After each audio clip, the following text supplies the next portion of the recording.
America ಅಧ್ಯಕ್ಷ Donald Trump ವಿರುದ್ಧ ಮತ್ತೊಮ್ಮೆ ಗಂಭೀರ ಬೆದರಿಕೆ ಕೇಳಿಬಂದಿದೆ. ಇರಾಕ್ನ ಇಸ್ಲಾಮಿಕ್ ರೆಸಿಸ್ಟೆನ್ಸ್ ಎಂಬ ಸಂಘಟನೆಯು ಟ್ರಂಪ್ ಅವರ ಹತ್ಯೆಗೆ $10 ಮಿಲಿಯನ್ ಬಹುಮಾನ ಘೋಷಿಸಿದೆ ಎಂದು ವರದಿಯಾಗಿದೆ. ಈ ಬೆದರಿಕೆ ಹಿಂದಿನ ಕಾರಣ 2020ರಲ್ಲಿ ನಡೆದ ಘಟನೆಯಾಗಿದೆ. ಆಗ ಟ್ರಂಪ್ ಆಡಳಿತದ ಆದೇಶದ ಮೇರೆಗೆ ಬಾಗ್ದಾದ್ ವಿಮಾನ ನಿಲ್ದಾಣದ ಬಳಿ ಅಮೆರಿಕ ನಡೆಸಿದ ಡ್ರೋನ್ ದಾಳಿಯಲ್ಲಿ ಇರಾನ್ನ ಕುದ್ಸು ಫೋರ್ಸ್ ಮುಖ್ಯಸ್ಥ ಕಾಸೆಂ ಸುಲೈಮಾನಿ ಹಾಗೂ ಇರಾಕ್ನ ಮಿಲಿಷಿಯಾ ನಾಯಕ ಅಬು ಮಹದಿ ಅಲ್ ಮಹಂದಿಸ್ ಹತರಾಗಿದ್ದರು. ಅಂದಿನಿಂದಲೇ ಇರಾನ್ ಬೆಂಬಲಿತ ಹಲವು ಸಶಸ್ತ್ರ ಸಂಘಟನೆಗಳು ಟ್ರಂಪ್ ವಿರುದ್ಧ ಪ್ರತೀಕಾರ ತೀರಿಸಿಕೊಳ್ಳುವುದಾಗಿ ಹೇಳುತ್ತಲೇ ಬಂದಿವೆ. ಇದೀಗ $10 ಮಿಲಿಯನ್ ಬಹುಮಾನ ಘೋಷಣೆ ಕೂಡ ಅದೇ ಪ್ರತೀಕಾರದ ಮುಂದುವರಿದ ಭಾಗವೆಂದು ವಿಶ್ಲೇಷಣೆ ಮಾಡಲಾಗಿದೆ.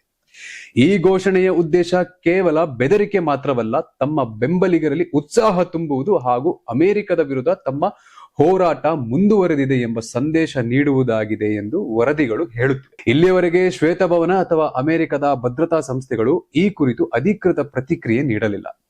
ಆದರೆ ಇಂತಹ ಬೆದರಿಕೆಗಳನ್ನು ಅಮೆರಿಕದ ಗುಪ್ತಚರ ಮತ್ತು ಭದ್ರತಾ ಸಂಸ್ಥೆಗಳು ಅತ್ಯಂತ ಗಂಭೀರವಾಗಿ ಪರಿಗಣಿಸುವ ಸಾಧ್ಯತೆ ಇದೆ. ತಜ್ಞರ ಪ್ರಕಾರ ಈ ಸಂಘಟನೆಗಳು ಅಮೆರಿಕದ ನೆಲದಲ್ಲಿ ನೇರ ದಾಳಿ ನಡೆಸುವ ಸಾಮರ್ಥ್ಯ ಹೊಂದಿಲ್ಲದಿದ್ದರೂ ಹಣದ ಆಮಿಷದ ಮೂಲಕ ಒಂಟಿ ದಾಳಿಕೋರರನ್ನು ಪ್ರೇರೇಪಿಸುವ ಅಥವಾ ಮಧ್ಯಪ್ರಾಚ್ಯದಲ್ಲಿರುವ ಅಮೆರಿಕದ ಸೇನಾ ನೆಲೆಗಳನ್ನು ಹಾಗೂ ರಾಯಭಾರ ಕಚೇರಿಗಳ ಮೇಲೆ ಡ್ರೋನ್ ಅಥವಾ ರಾಕೆಟ್ ದಾಳಿಗಳನ್ನು ಹೆಚ್ಚಿಸುವ ಅಪಾಯವನ್ನು ತಳ್ಳಿಹಾಕಲು ಸಾಧ್ಯವಿಲ್ಲ. ಒಟ್ಟಾರೆ ಈ ಬೆಳವಣಿಗೆ ಮಧ್ಯಪ್ರಾಚ್ಯದಲ್ಲಿ ಅಮೆರಿಕ ಮತ್ತು ಇರಾನ್ ಬೆಂಬಲಿತ ಗುಂಪುಗಳ ನಡುವಿನ ಉದ್ವಿಗ್ನತೆ ಇನ್ನೂ ಅಂತ್ಯವಾಗಿಲ್ಲ ಎಂಬುದನ್ನು ಮತ್ತೊಮ್ಮೆ ತೋರಿಸಿದ್ದು, ಮುಂದಿನ ದಿನಗಳಲ್ಲಿ ಭದ್ರತಾ ಪರಿಸ್ಥಿತಿ ಹೇಗೆ ಬದಲಾಗಲಿದೆ ಎಂಬುದರ ಮೇಲೆ ಜಾಗತಿಕ ಗಮನ ನೆಟ್ಟಿದೆ.